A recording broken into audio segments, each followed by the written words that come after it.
Hello everyone, welcome to the purple classes of the Rest Indica ICE Academy. Desh Badla Padhai Badlo. Today again we have come up with two more important schemes that government is running for agriculture part of our country.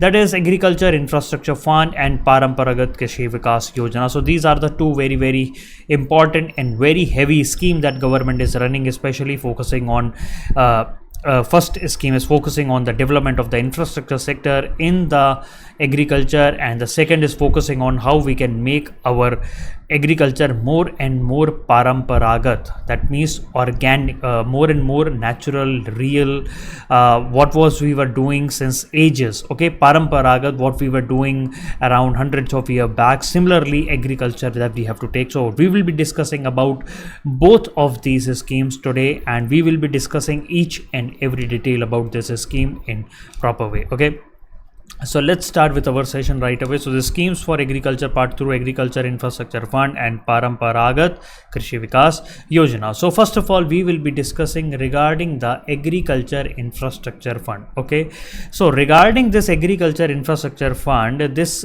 scheme has been released by our Union Cabinet in July 2020. Okay, so this is a total pan-India central sector scheme, which is totally 100% funded by the central government. Okay, so this will be a agriculture infrastructure fund. Okay, so this whole scheme will be providing either a medium or long-term debt financing facility.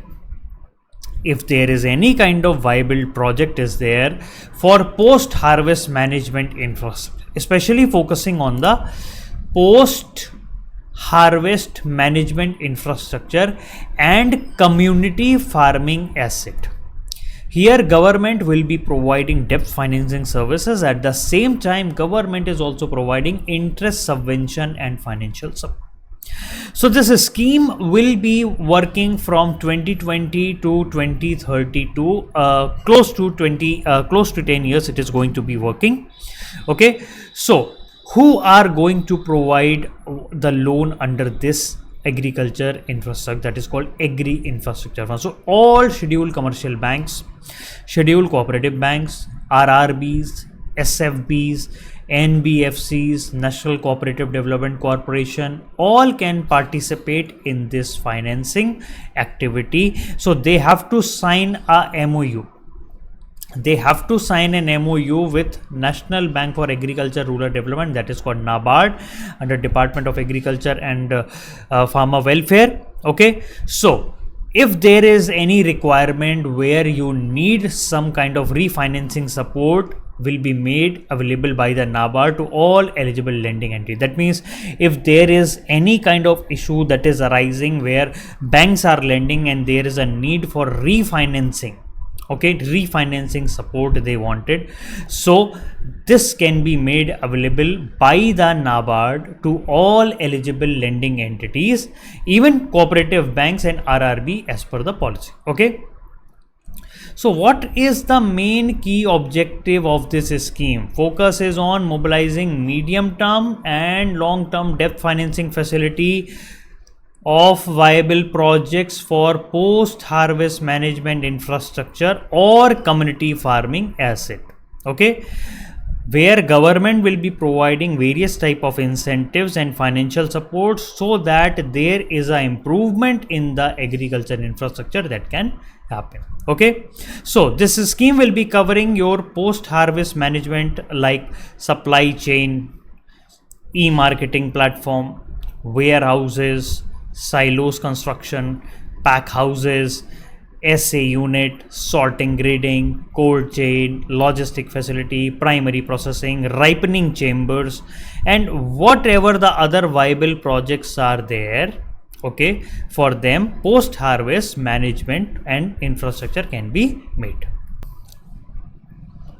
Then there are buildings, community farming assets are there where community is working all together. Okay, so if there is any kind of community farming assets are there, we have a, like, we can have a organic input production, we can have a biostimulant production where all the, like, some farmers are just working over there to and they are just trying to get a biostimulant production from there.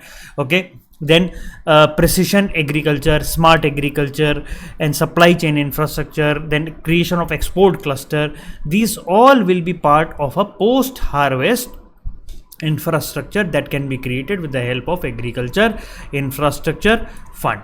Okay, so what will be happening under that? So all loans up to a limit of 2 crore under this financing facility will have an interest subvention of 3% per annum. Okay, so this is what the one limit is, that 3% per annum interest subvention will be provided if the loan is up to a limit of 2 crore, and this subvention will be available for a maximum period of 7 years. That means for till 7 years, if you are repaying the loan in a proper way, you will be getting 3% per annum interest subvention. And there is a like, if you are an applicant, you can put up to 25 projects in different location. Okay, if you are a applicant, you can put 25 projects in different location, and each of such project will be eligible under the scheme for a loan up to rupees 2 crore. Okay, so at least up to 25 projects you can put. Okay, so but under this scheme, it is mandatory for a borrower to contribute at least 10% of the total project cost. Okay, so irrespective of the available capital subsidy, at least you have to contribute 10% of the project cost. That means if it is 1 crore, 10% is 10 lakh at least you have to contribute, and then you can take the loan from various agency under agriculture infrastructure fund for creation of the post harvest infrastructure. Okay, right. Multiple projects in one location are also eligible within the overall cap of rupees 2 crore. Okay, so if you are creating multiple project at a single location, so you are again also eligible with an overall cap of 2 crore. So here they have a overall cap of 2 crore. Okay, in case one eligible entity puts a project in different location, then all such project will be eligible under scheme for a loan up to 2 crore. Okay, so one eligible entity, if they put a project in different location, then all such project will be eligible under the scheme for a loan up to 2 crore. Any project which is coming in different location, then all such kind of project for which the loan will for which the application will be coming, for them the scheme of loan will be there up to rupees 2 crore. That is what. Then however, for a private sector entity such as farmer, agri entrepreneur, startups, there will be a limit of maximum of 25 such projects. Okay, so there is a limit that has been put on certain private entity like farmer, agri entrepreneurs, startups. Okay, so they can maximally put 25 such projects. Okay, so the limitation of 25 project will not be applicable to state agency. That means state agencies are not being bound by this 25 project figure. Okay, they can either state agency, cooperative, national, state federation, cooperative, farmer produce organization, then self-help groups, all these are there. For them, there is no foundation of 25 projects only. They can create any number of projects. Okay, with the help of agriculture infrastructure fund. Okay, so this is also the limitation of 25 project is not applicable over there. Okay, so the scheme will be operational from 2021 to 2032 to 33. Okay, and the loan will be disbursed, will be complete in 6 years by the end of financial year 25-26. Okay, so the loan disbursements that will be given under this agriculture infrastructure fund will be completed in 6 years, and there is certain catches there. 24% of the total grants that you are going to get, of the total grants, should go under the scheme has to be utilized by the weaker section of the society. Okay, SC, ST and SC/ST entrepreneur. Okay, for SC it is 16% and for ST it is 8%. Okay, that means if you are disbursing 100 crore, so 16 crore has to go to SC and 8 crore has to go to ST, and rest it is for up to you wherever you wanted to go. And besides this, lending institution have to make sure that adequate coverage of entrepreneur belonging to the women's and other weaker section, maybe OBC, and we have a women's are also there, and other weaker sections society of the society are there. For them also priority basis has to be there, but here they have given certain percentage also. Okay, so weaker segment of the society may be provided loan on a priority basis to ensure that benefit of implementation are inclusive. So this is called your inclusive growth, or we call it as inclusivity. We call it as inclusivity as per the guidelines of the government of India. Now, who are the major intended beneficiary who can apply for these type of loans? So first of all, Agriculture Produce Marketing Committee, APMC. You know, APMC markets are there. Okay, they can also utilize the fund for development of the post-harvest infrastructure. Then any agri entrepreneurship who's doing any agriculture and he or she wanted to make any kind of agriculture infrastructure, post-harvest infrastructure, then central is sponsored any public-private partnership project. Then a farmer, FPO, Farmer Produce Organization. Then Federation of Farmer Produce Organization, FFPO. JLB, Joint Liability Group, JLGs. Local body sponsored by Public Private Partnership Project. Marketing Cooperative Society, Multi-Purpose Cooperative Society, National Federation of Cooperatives, Primary PACS, Primary Agriculture Credit Society. These are the last mile connectivity agriculture marketing. Self-help group, SLGs, Federation of Self-help Group, then startups, state agencies, State Federation of Cooperative, then state sponsored public-private partnership projects. So these are all intended beneficiary who can take the help under the agriculture infrastructure fund, and they can take they can utilize this fund for developing of the post-harvest infrastructure. Okay, then what type of projects that are eligible under the agriculture infrastructure fund, that has also been given properly in a detailed manner. So if you see here, you can see that all the projects that are being named over here are especially focusing on the post harvest infra.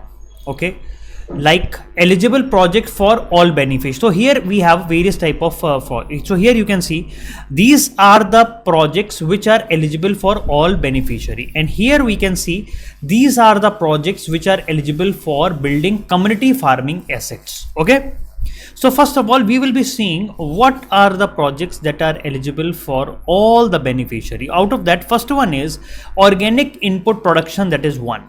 Biostimulant production unit 2, nursery, tissue culture, seed processing, custom hiring center, infrastructure for smart and precision agriculture farm and harvest automation, purchase of drones, putting up specialized sensors on the field, blockchain and AI in the agriculture, remote sensing, Internet of Things such as automatic weather station, farm advisory surface through GIS application, logistic facility, reference insulated vehicle, SA unit, supply chain service including e-marketing platform, warehouses and silos creation, cold storages and cold chains, packaging unit, primary processing activity. These all activities are there which are being allowed and for which all eligible beneficiary can opt for the loan under this agriculture infrastructure fund. This is especially focusing on for all beneficiary. Anybody can ask for this over here. Now the second type of category is where they are focusing on making community farming asset. Okay, so we have various type of FPOs, PSCS, like a farmer produce organization, primary agriculture credit societies, self-help group, joint liability groups, cooperative, national, state level federation, self-help groups, national, state level. So they are being eligible for various type of community farming asset like hydroponic farming, mushroom farming, vertical farming, aeroponic farming, polyhouse farming, logistic farming. So wherever the capital requirement is high and the main focus area is generation of the cooperative farming asset. Okay. Now, what is the benefit of this whole process? So the scheme target the following benefits. First of all, it will focus on marketing infrastructure. Okay, here the farmer will be going there, they will be selling directly to the consumers. Okay, so value realization will be very, very high. Okay, so this will further boost the income of the farmer because farmer will be in direct contact with the customer. Okay, we will be creating market. Okay, APMC market will be created where the consumer will come directly and buy from the farmer directly, and so there will be direct interaction with the farmer. Then with investment in logistical infrastructure, farmer will be able to sell with reduced post harvest losses because you will be having good logistical infrastructure. Okay, because the investment will be done in a logistical infrastructure, so farmer will be going to the far off places without very, very less post harvest losses, and they do not have to their product do not have to go through number of intermediaries. Okay, they can directly go and sell it into the market. Okay, so farmer became much more independent and much more access to the market. Then modern packaging and cold storages chains that will be created. So here farmer will be deciding at timing of selling. Okay, otherwise if there are perishable good, if there is perishable goods are there, so they will get rotten up very easily in few days only. So with this proper packaging and cold storage being constructed based on agriculture infrastructure fund, so farmer will be able to negotiate the prices because they are not in a worry that their product will get rotten away. Okay, then community farming assets for improved productivity and optimization of inputs will result in substantial saving. Okay, so if there is a community farming asset that has been created, so this community farming asset will be utilized by every farmer automatically, productively, automatic optimization will be also coming. Okay, so this will lead to the increased saving. So increased saving is increased income only for the farmer, right? Then government will be able to direct priority sector lending in currently unviable project by supporting through interest subvention, incentive and credit guarantee. Okay, so this will provide a cycle of innovation of private investment. So here government will also start supporting various activity. Government will also providing credit guarantees, then incentives, then cycle of innovation will be also created. Then there will be a improve because of the post harvest infrastructure. Government will be able to reduce the nation food wastage percentage. Okay, our food wastage percentage will be also decreasing. Okay, because of that our agriculture sector will become more and more competitive in the coming future, because now we will be having much more agriculture produce so that we can bargain with our counterparts. Okay, then we have a central and the state government will be able to structure viable public private partnership project, because here if the proper funding is being provided and proper government policy support is being provided, automatically the public private person will be able to coming and try to invest in these area, because this they will be able to attract the investment because government is providing a good amount of fund, agriculture infrastructure fund. Okay, so there is a attraction they will be getting of private player. They will be getting attracted toward agriculture infrastructure, because now they will be able to find out, like, yes, there is a profit in various type of agriculture infrastructure, and here government is supporting by providing us the loan also for creation of the agriculture infrastructure. Okay, then with credit guarantee, incentives and interest subvention. So credit guarantee, incentives and interest subvention will be able to lend at lower risk. Okay, because banks are there who are very apprehensive in giving loan into the agriculture sector.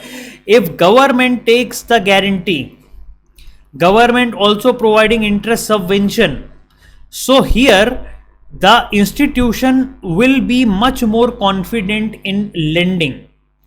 Otherwise, institution will be very apprehensive in giving loan to the agriculture sector.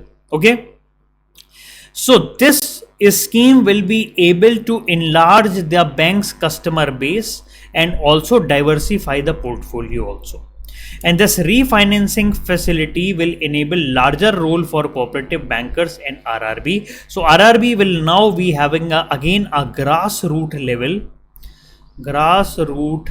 level role that will be created for cooperatives and regional rural banks. Now, eligibility. So participant lending institution will decide criteria for selection of eligible borrower. Every bank will have their own policy regarding, first of all, they will be finding out what is the viability of project, whether the project is viable or not. Based on their viability, then they select the eligible borrower. Okay, and the second one is 24% of the total grants has to be go to the weaker section of the society.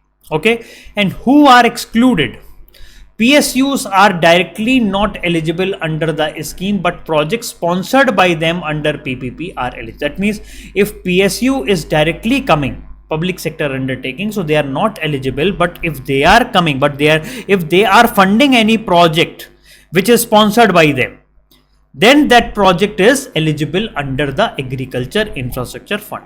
Okay, now what is the issues with all agriculture infrastructure fund? So if we go by the issues with the agriculture infrastructure fund, okay, first of all, the challenge is obviously is related to the fund only. Okay, so we know that in our country we have like 2/3 are the small and medium farmers, SMF, right? Significant portion are there. They are being the significant part of the community, and they are only finding difficult to raise or access the fund because they are not being aware of that, because of the bureaucratic hurdle, or there is a very heavy stringent eligibility criteria that has been placed over there. Okay, because these are the type of farmer which need the immediate support. Otherwise, they remain in total subsistence. They will not be thinking ahead. They will not be focusing on developing infrastructure. Okay, so there is a need to lose on to sometime the funds in order to make sure that these people who are being known as 2/3 of the people of the farmer who are small and medium farmers, they should also think and try to develop some kind of better infrastructure. Okay, then implementation bottlenecks. So there is a delay in disbursement of the fund, because there is a bureaucratic red tape that has been there, and because of this bureaucratic red tape, there is no timely implementation of the project. Okay, obviously, if you have to keep on going to the bank, if you have gone to the officers every time, and then you are asking for the fund after having everything, the documentation you have given, so it leads to the frustration, and then obviously it leads to the demotivation of a person. Okay, then we have a technology and innovation. Okay, so the fund effectiveness could be limited if investment primarily focus on traditional infrastructure rather than incorporating innovative technology. Okay, so there has to be the fund has to be focused on traditional infrastructure development also. At the same time, precision agriculture techniques like IoT, AI, ML, which can significantly boost agriculture productivity. So it has to be evenly spread, evenly distributed. It has to be evenly distributed. Okay, so that each and every part of the agriculture area in the agriculture field, every part is getting proper amount of funding from the institutions, right? Then sustainability concerns are there. So infrastructure projects need to be designed with sustainability in your mind. Okay, it should not be like that you are utilizing and you are exacerbating environmental degradation, or you are not even looking for the degradation that is causing, and you are not looking for the climate change crisis that it is causing. Okay, so there has to be a sustainable concern also. The project viability has to be checked in such a way that there has to be proper sustainability concern attached to every funding. Okay, whatever funding you are giving, you attach a sustainability concern or sustainability pledge with every fund that you are giving. Then monitoring and evaluation, there has to be a better monitoring and evaluation criteria should be there, because funds are involved, and funds are being utilized for betterment of infrastructure. Okay, betterment of infrastructure. Okay, so these fund, whether they are being utilized at a proper place or not, so proper monitoring and evaluation of the fund has to be done, and that has to be properly taken care of. Okay, finding out like proper whether what are the benefits we are going to get, whether agriculture is going to get the benefit out of it. If we are investing this much of money here, whether we are able to generate much more money from that or not, or whether it will provide any kind of sustainability, whether it is going to provide any kind of sustainable solution to any of the things. Okay, like that. So monitoring and evaluation has to be done. Then risk management. So obviously we know that agriculture is a risky business.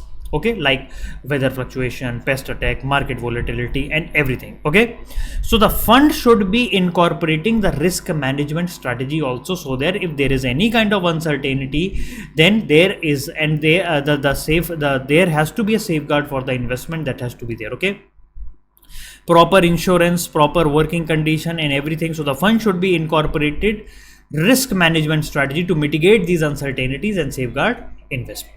Okay, then equity and inclusivity. Okay, there is a need to ensure the benefit of fund reaches all segment of the society, woman, farmer, then weaker section of the society, and to promote the inclusive growth. So this type of like 24% the fund has been given, that has to be spent, like 16% for scheduled caste and 8% for scheduled tribe, and then for women it has to be further utilized in the coming funds. Okay, so here this has been already been put under the utilization of fund, but it has to be make sure that whether the fund is reaching to the people or not, it has to be properly taken care of. So now let's see some of the solutions that we can put under here, under the use of this fund, like how we can solve the issues that are related to the utilization of the fund. Regarding the access to the fund, we have to simplify the application process so that it should be at the reach of everybody. Okay, whatever the farmer, small farmer, big farmer, everybody should be able to fill the form properly. Okay, you know, in our country we have a Pradhan Mantri Fasal Bima Yojana. We have already discussed this. Okay, so this Pradhan Mantri Fasal Bima Yojana is utilizing the mobile apps, where the people can apply for the crop insurance application, where like here you can apply, and you can also report your crop loss with the help of app and portal. Okay, similarly for this agriculture infrastructure fund, that has to be the mobile application and technology has to be developed. Then implementation bottlenecks, how we can prevent any kind of implementation bottleneck. So we have to have a dedicated task force or committee who will be overseeing the use of this fund, agriculture infrastructure fund. So if there is any kind of decision, so there should be a clear line of decision making, clear line of decision making. Okay, so there should be a clear line of decision making should be there. Like in here we have an example of Philippines. They have a program that is called build infrastructure program.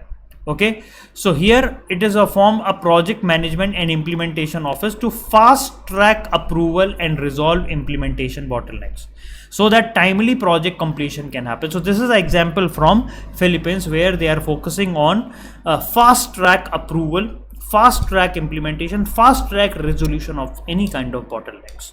Okay, then technology and innovation. So here we have to encourage the investment in innovation in agriculture technologies, right? So here you might have heard about the precision irrigation technique. Precision irrigation technique. Okay, what is this precision irrigation technique? Israel, we have a drip irrigation system is there, which is utilizing by the Israel. This has totally revolutionized the way agriculture has to be done. Okay, so here they just leave a drop of the water near the roots of the plant. Okay, so whatever the water is needed for the roots, whatever the water that is needed by the plant is being given to that, and it will help in conserving the water resources without unnecessary wastage. Then sustainability concern. How we are going to solve that? Okay, if we have to prioritize the investment in the green infrastructure, okay, for sustainable farming. Okay, here we have example of Netherlands, okay, where projects that enhances the biodiversity, that projects which reduces the greenhouse gas emission, the projects which supports the soil health, the projects which supports any kind of sustainable agriculture activities are being given the priorities. Okay, so focus is more on like if anybody is coming, like they wanted to make a greenhouse, they have wanted to make greenhouse or any kind of green projects or any kind of reduction, a greenhouse gas emission reduction project or any type of biodiversity increasing project, obviously you have to provide much more welcoming to those type of projects. Okay, then monitoring and evaluation. Okay, robust monitoring and evaluation framework has to be there. Okay, so you have example of World Bank independent evaluation group was there. They used to conduct very rigorously the agriculture project worldwide, because World Bank is a place which is working in reducing the poverty throughout the world, so they are also investing in the agriculture project. So World Bank has a separate independent evaluation group which conducts evaluation of agriculture products, and based on that it provides a very valuable insights, and if there is any kind of future intervention that is needed, it can be provided. Then risk management. We have to introduce risk mitigation strategies. Risk mitigation strategy like insurance scheme can be provided, diversification of the crop. Okay, now in our country, Pradhan Mantri Fasal Bima Yojana is there, right? Diversification, like you can do crop rotation. Okay, crop rotation, you can go for multiple cropping. Okay, like that, based on that you can develop the infrastructure in such a way that, okay, where proper insurance facility can be provided so that it can protect the small farmer from any type of adverse weather event or something like that.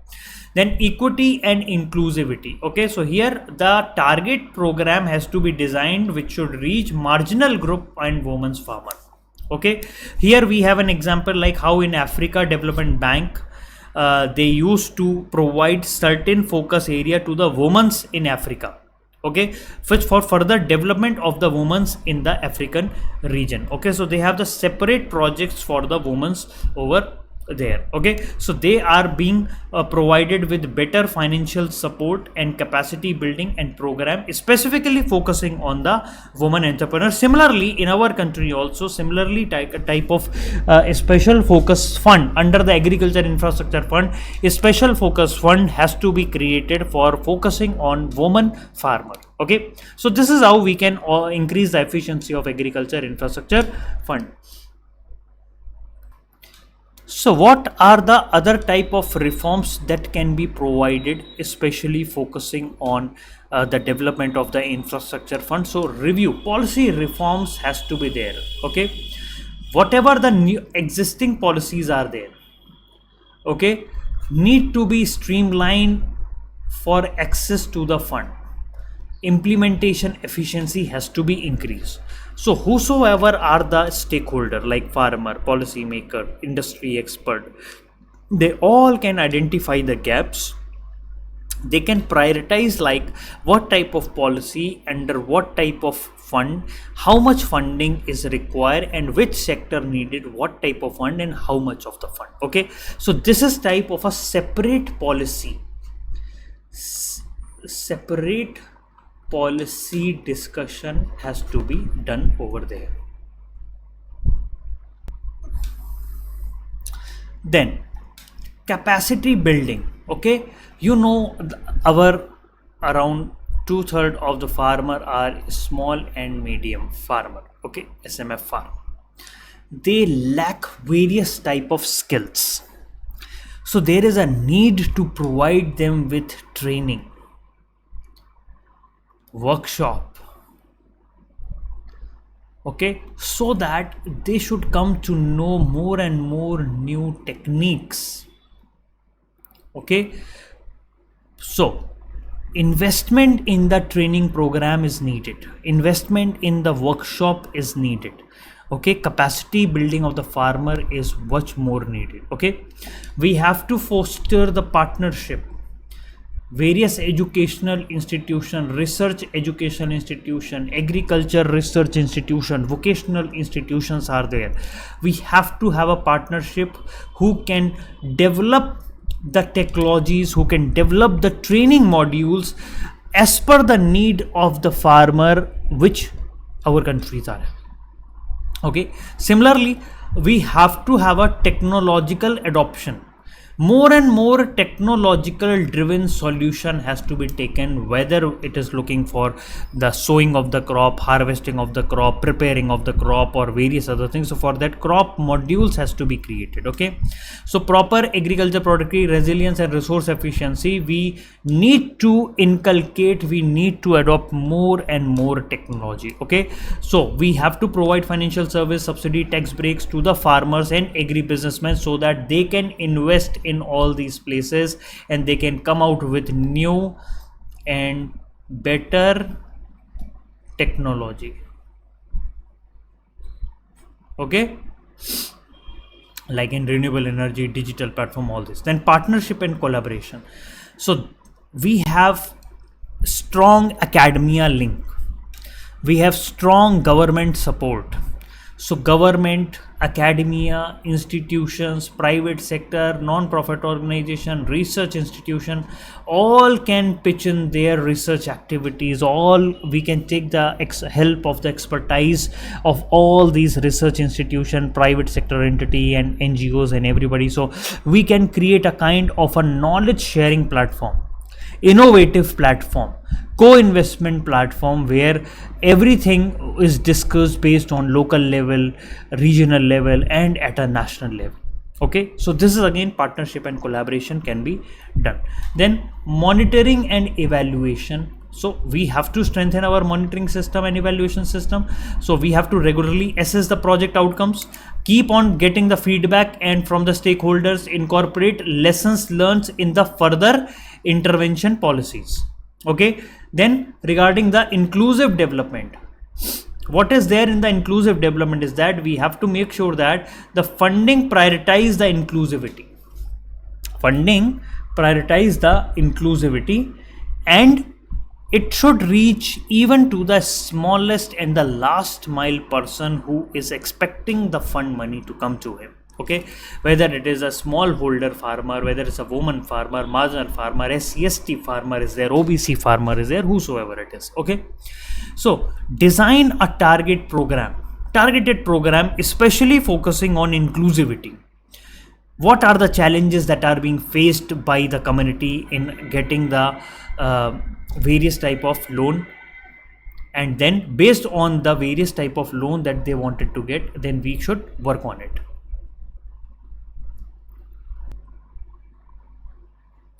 Then what about the sustainability practice? Sustainable farming practices has to be adopted. Okay, various incentives has to be given, regulation has to be put, capacity building initiative. So all these things can be put in order to, like, you keep on providing incentive to the farmer who is trying to bring any kind of sustainability farming practice. Okay, you set some regulations over there, like this is what is called as sustainability use. Okay, then also capacity building initiative has to be created. Okay, research and innovation investment has to be needed. Okay, for climate smart agriculture, the technologies, conserve natural resources. So these are the places, first of all, which need immediate focus. Okay, they need immediate focus.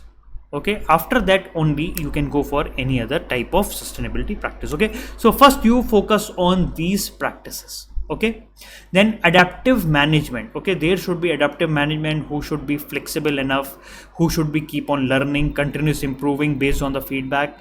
Okay, so whosoever is taking care of the fund, who is there has to be certain strategies, policy which has to be aligned in such a way that which is responsive to the various challenges that are there, and they are more focused toward technological advancement in every aspect possible, right? So this is all being provided, and if this is all being done properly, then the use of this agriculture infrastructure fund will be of tremendous use, and it will be able to create a whole lot of good quality infrastructure for the post harvest management.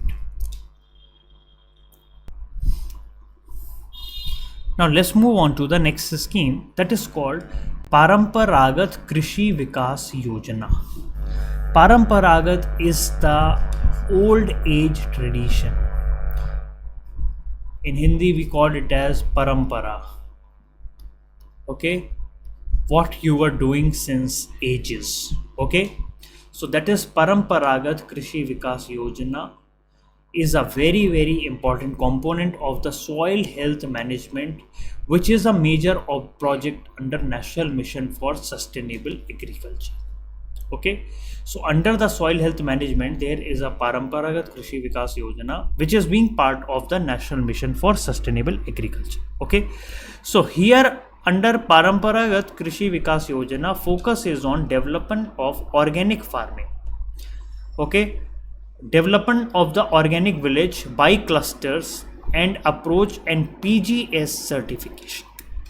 So this is how we are going to develop the Paramparagat Krishi Vikas Yojana. PGS stands for Participatory Guarantee System. Okay, so the main focus area of Paramparagat Krishi Vikas Yojana is promotion of organic farming. Okay, so once organic farming is being promoted, automatically it will boost the soil health. Okay, organic farming will obviously boost the soil health. Okay, in turn result in the improvement of the soil health. Okay, so the scheme the scheme promotes the participatory guarantee system, that is PGS system for India. PGS for India, to form of organic certification, which is built on mutual trust and locally relevant and mandate that is involved in the producer and consumer in the process of certification. Okay, so PGS India operate outside the framework of the third party certification. Okay, so here under Paramparagat Krishi Vikas Yojana, the scheme is promoting you and is providing you with PGS participatory guarantee system is providing for India. Okay, mutual trust, locally relevant and mandate. Now what is the funding pattern of the government under this whole scheme? So it is 60:40. 60 will be the central government and 40 will be of the state government. Okay, but in case of northeastern and Himalayan state, it is 90:10, 90 by the central and 10 by the state government, and for the union territory 100% is being given by the central government. Okay, so the main focus area of this scheme is to cover additional 6 lakh hectare area under organic farming by 25 and 26. That is the target that they have taken. Okay, That is the target what they have taken under Paramparagat Krishi Vikas Yojana. Right? So the main focus is to promote natural resource based integrated and climate resilient sustainable farming. Obviously, whenever we are doing Paramparat Krishi Vikas, obviously you are focusing on climate resilient and sustainable farming practice, where you are focusing on natural resource conservation, you are also focusing on soil conservation and also developing farm nutrition. Okay, and then because of Paramparat Krishi Vikas Yojana, it helps in reduction of cost of agriculture, right? It helps in reduction of the cost of agriculture through sustainable integrated organic farming system. It produces chemical free and nutritious food, because all the fertilizer will be organic in nature. They will not be chemical, they will be chemical free. So this will protect the environment from hazardous inorganic chemicals by adoption of the eco-friendly low-cost traditional techniques. Then to empower farmer through their own institutional development. Okay, farmer can form their own clusters and group where they can create a cluster of certain villages. They might create cluster of fields also over there, so that they can manage their production, and based on that based on that they will be getting value addition, and they will be also getting certification also. Okay, and this will also help in making farmer entrepreneur through direct marketed linkages. Okay, through direct market linkages. Okay, so it utilizes the service of expert from public agriculture research system in India. Then so the scheme envisages promotion of commercial organic production through certified organic farming. Okay, certified organic farming. So this will be pesticide residue free. Obviously, it will improve the health of the consumer when you are not providing them with chemical laden of crops. You are providing them with pesticide free crops. Obviously, the health of the consumer will be boosted. Okay, automatically this will be coming at little costing, so it will raise farmer income, and also it will create certain different kind of market for the farmer. Okay, and in the future it will motivate the farmer for natural resource mobilization for input production. Okay, then promotion of organic farmer will result in soil health improvement.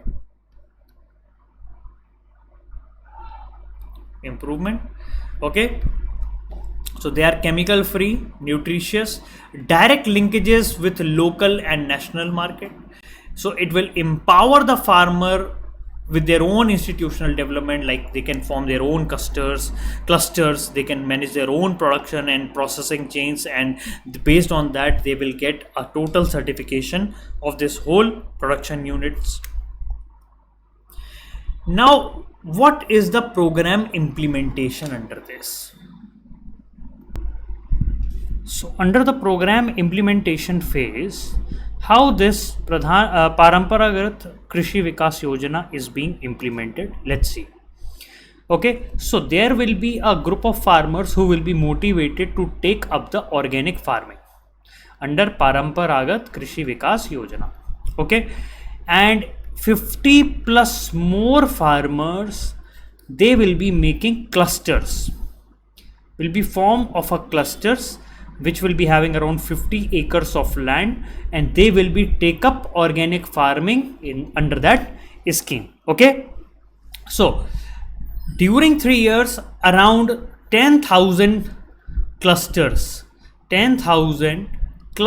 will be covering around 5 lakh acre area under organic farming. That was the target that has to be taken. Okay, so there will be no liability on the farmer for expenditure on certification. Okay, if you wanted a certification, so the farmer, there is no liability on farmer that you should get a certification. It will be done by the government. Okay, and every farmer will be provided rupees 20,000 per acre, 20,000 per acre in 3 years for seed to harvesting of crop to the transport of produce. So here government support will be also provided in the form of 20,000 rupees per acre for 3 years. Okay, so Organic farming will be promoted using traditional resources and organic product that will be linked with the market. Okay, so it will increase the domestic production, certification of organic produce that is involving farming.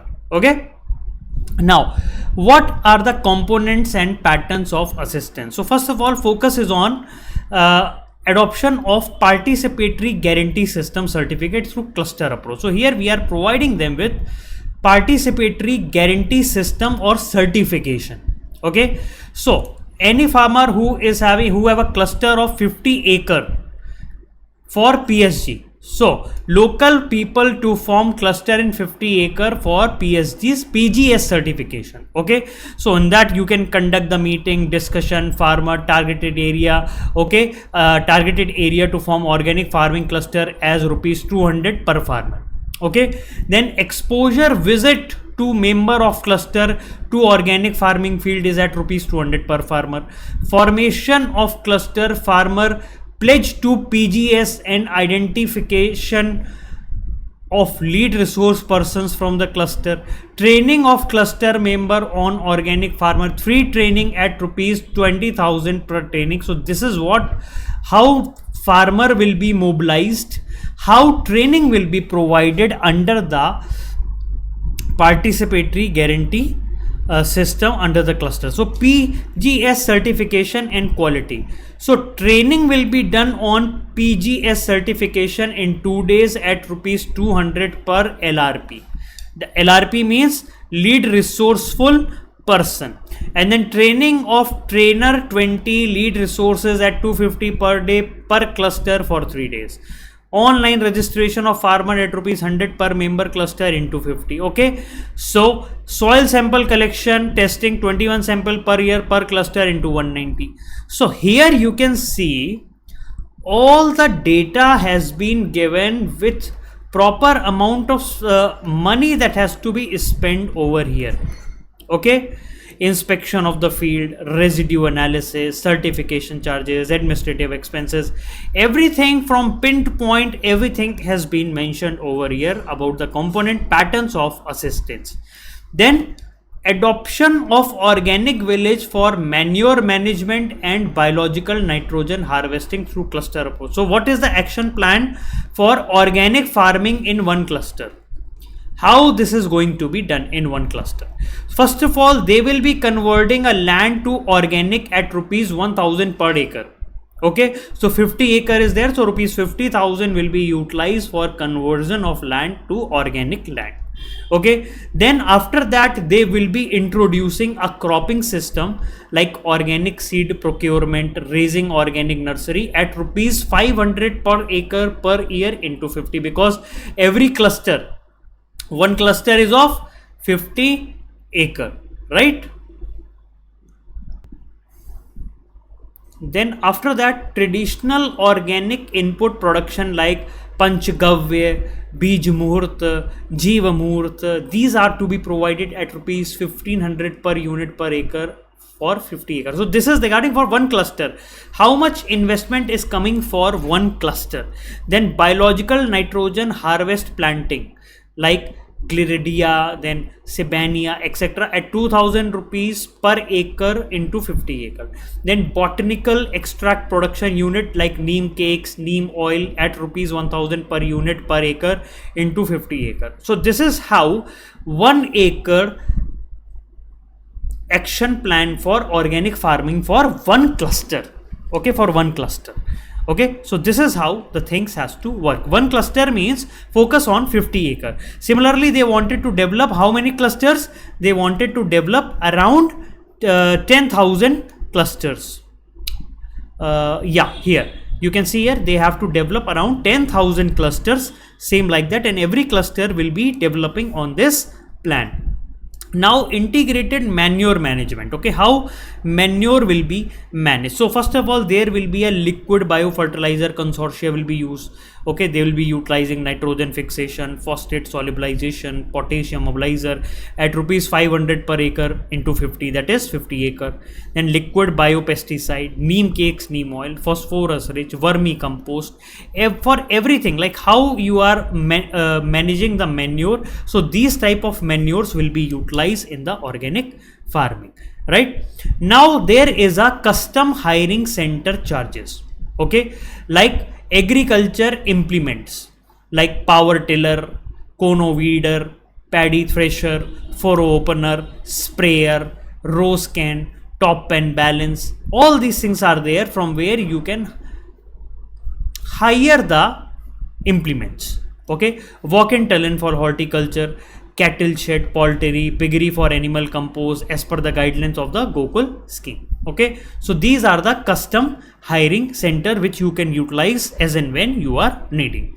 Then packaging, labeling and branding of organic product of the cluster. So every cluster, packaging material with PGS logo has to be there. Okay, and plus hologram printing at rupees 2500 per acre into 50. Okay, because 50 acre we are for one cluster.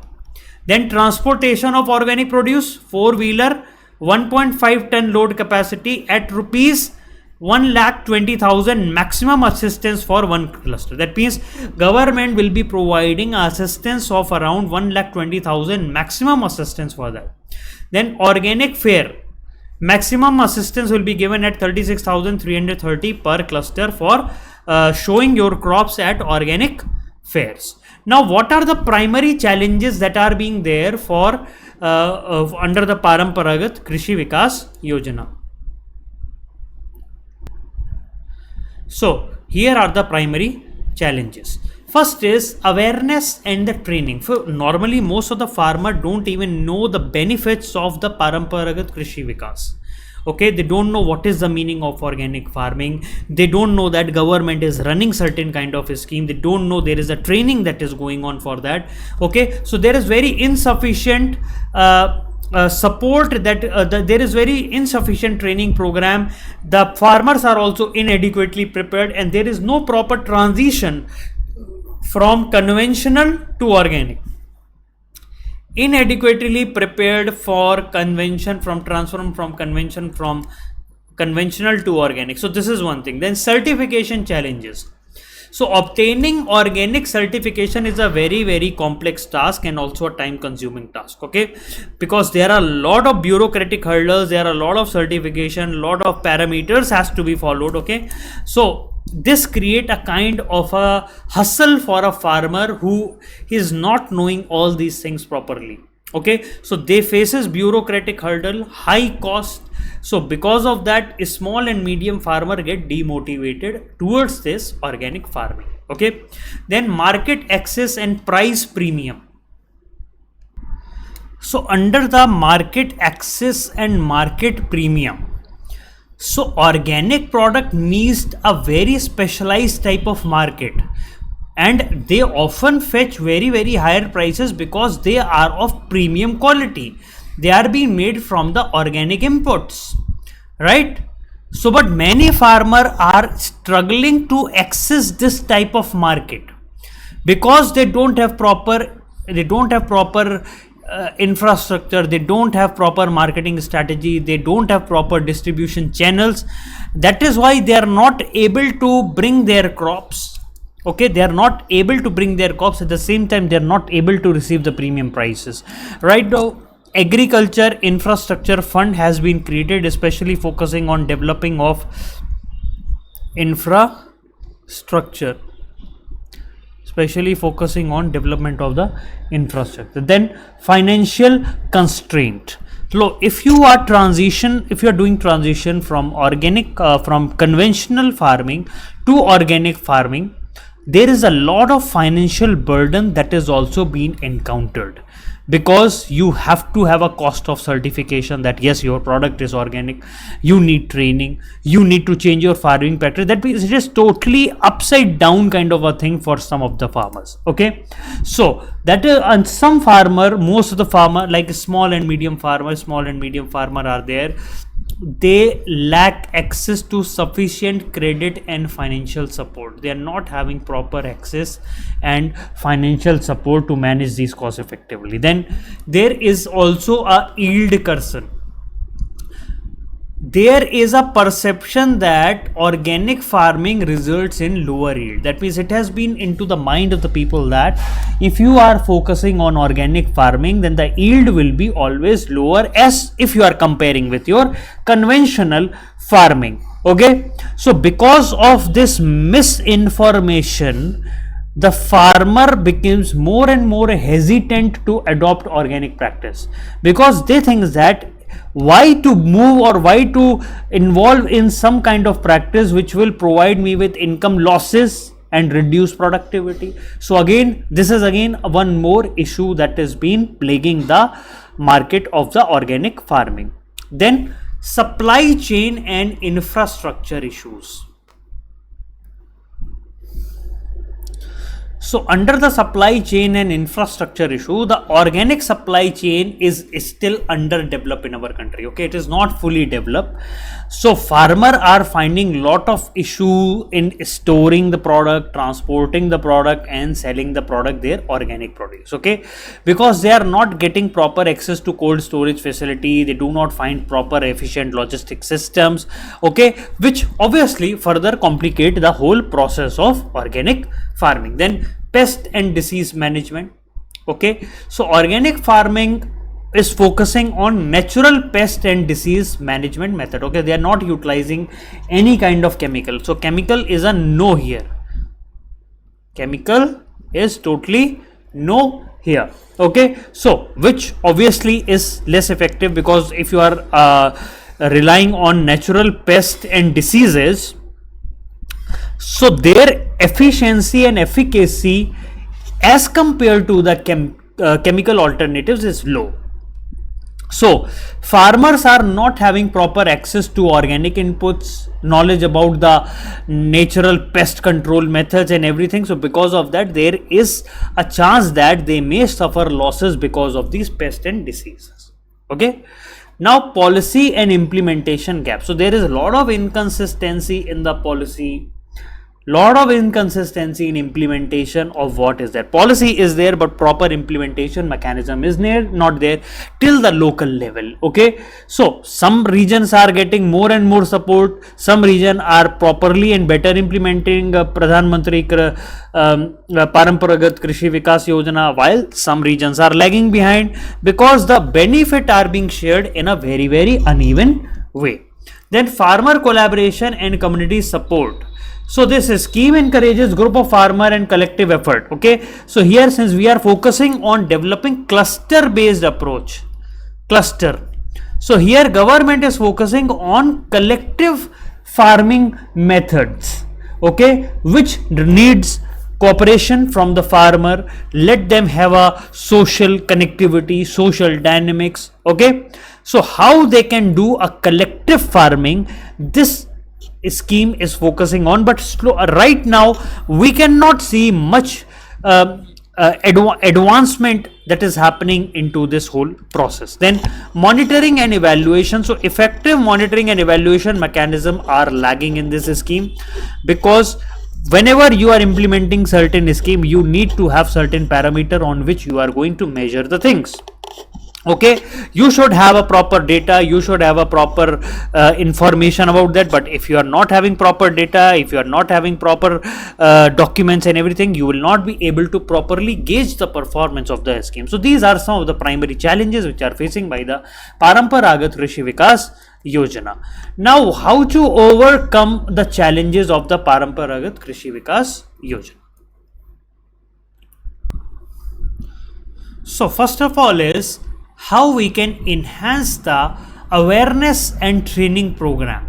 Okay, so there is a need to conduct extensive training program and workshop for education about organic farming, organic practices, benefit of the organic farming, and what are the techniques that are utilized. Right now, if we go by the example, here we have a Andhra Pradesh government who is running zero budget natural farming, ZBNF.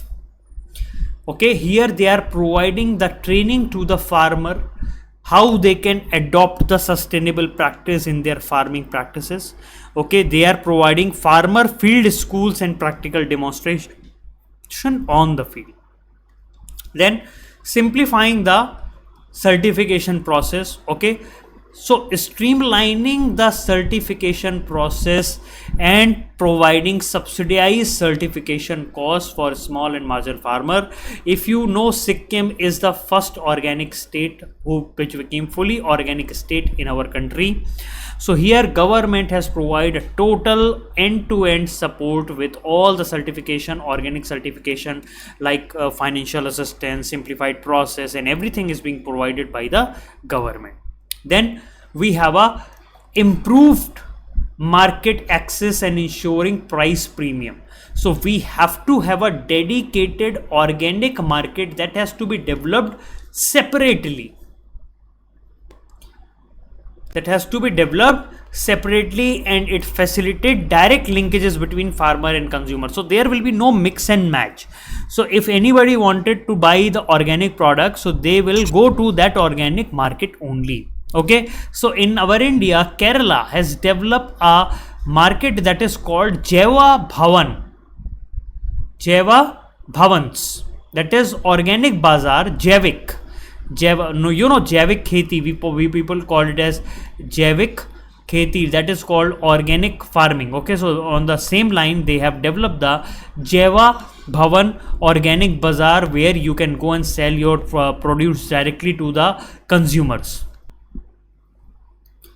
Then providing financial support.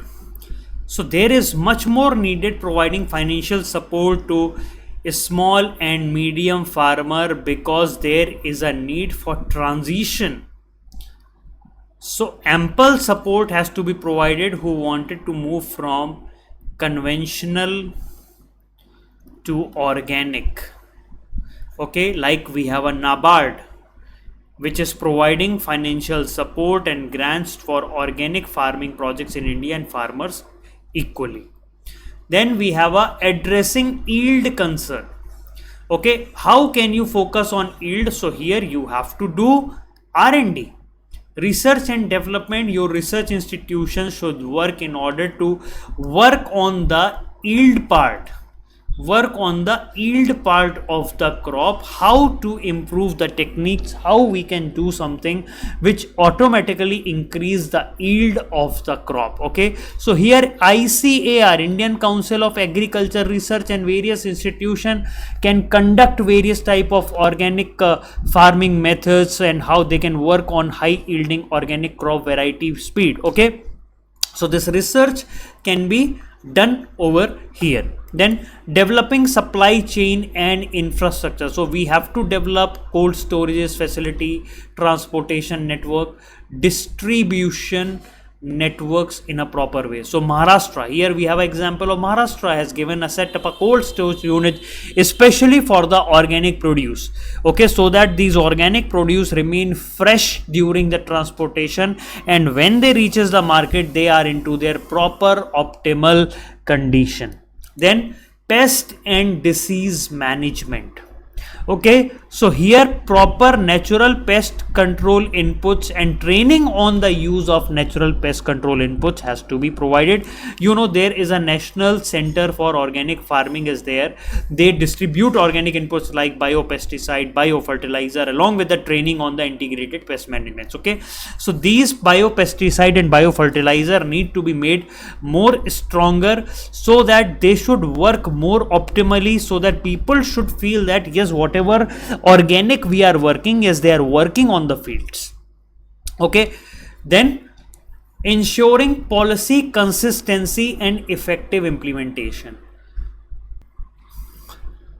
So under the policy consistency, we should have a proper standard policy, consistent policy. It should not keep on changing as and when government goes, or as and whenever you wanted to change it. Okay, so regular monitoring of the policy has to be there, and new things has to be also included as and when they are coming, so that you remain totally consistent with whatever is going on throughout the world. Okay, so Ministry of Agriculture and Farmer Welfare can establish a central monitoring system. Okay, they can have a central monitoring system to track the progress of in various type of states, whether they are working in a uniform way.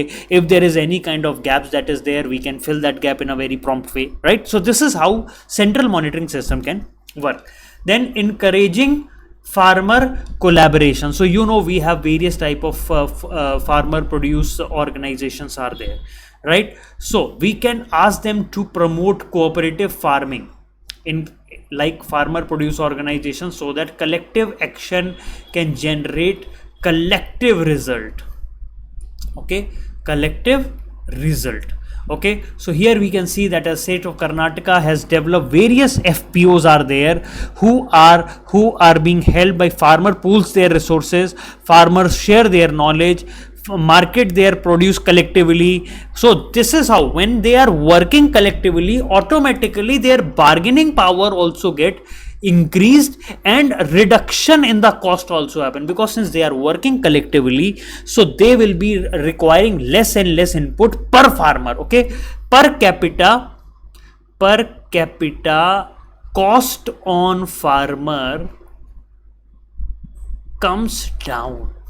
Okay, then robust monitoring and evaluation. So there has to be a robust monitoring and evaluation framework that has to be there. Okay, so it has to be data driven policy. Okay, Madhya Pradesh government is utilizing mobile based application where they are monitoring all the organic farming activities, and they are also gathering the data with the help of an app on various type of crop health, what is the yield, what is the market price. Real time analysis can be done with the help of that app and the dashboard, and based on that a collective results can be come out of it. Okay, so this is how the various type of problems that are being plaguing Paramparagat Krishi Vikas Yojana can be solved by properly administering and monitoring it in a proper way.